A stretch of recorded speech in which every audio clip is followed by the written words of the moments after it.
ఎలాగో నిద్రపోయింది. బాత్రూమ్కి వెళ్ళి 1-2 పనులతో నిద్రపోతే 3 పనులు అయిపోతాయి.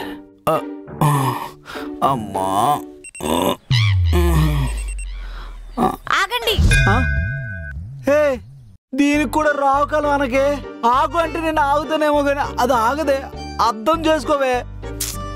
రాహుకాలంలో మీరు బాత్రూమ్కి వెళ్తే గ్రహాలు పగబట్టి మీకు విరోచనాలు వచ్చేలా చేస్తాయి.